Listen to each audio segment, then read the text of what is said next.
Et en plus de ça, sur YouTube, il y a quelque chose qui a changé. C'est qu'en fait, quand on en parlait tout à l'heure, au tout début, il fallait une webcam, un ordinateur pour commencer. Et on était au même pied d'égalité que toutes les productions disponibles. Mmh. Aujourd'hui, une vidéo, en moyenne, ça coûte entre 30 et 100 000 euros. Donc, quelqu'un qui commence dans sa chambre, il ne va pas mettre 30 000 euros et tout miser pour faire une vidéo. Donc, en fait, pour aujourd'hui, et c'est un truc que je regrette, en fait, parce que pour moi, les gros youtubeurs, les vieux, là, on commence à être des dinosaures, il faudrait qu'on soit challengé par Mais justement, des nouveaux arrivants, quoi.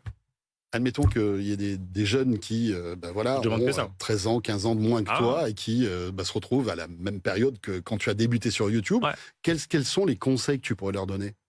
En général, ils commencent Et par ils n'ont pas 30 000 euros pour faire une vidéo? Effectivement, ils commencent par les formats verticaux. Donc YouTube Shorts, ou côté les autres plateformes, Insta, TikTok, etc. Et en fait, Puis, tu es vraiment présent sur ces plateformes aussi? oui, mais moi je suis présent par nécessité, mais vraiment, c'est fou de se dire que en quelques années, je suis devenu un sorte de défenseur du 16/9e et que le 16/9e, ça devient un truc déjà dans le mode de consommation qui est complètement différent. C'est plus métro parce que les gens ils scrollent dans le métro. C'est plus transport en commun, c'est canapé télé, quoi. Donc en fait, on se rapproche plus de la télé en étant 16/9e. Voilà.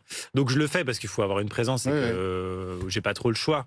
Mais je le fais avec plaisir parce que voilà. Donc, jeune youtubeur qui débute, vidéo verticale. On commence par des YouTube Shorts et après on passe au 16/9e, ouais. C'est ça? Mais en même temps, je vais me contredire, mais je pense que c'est toujours l'idée qui prime. C'est pas le matériel, c'est pas le prix qu'on met dans la production. Donc une belle idée, ça sera toujours plus fort que tout. Un peu de talent aussi. Je suis pas sûr, j'ai eu beaucoup de chance.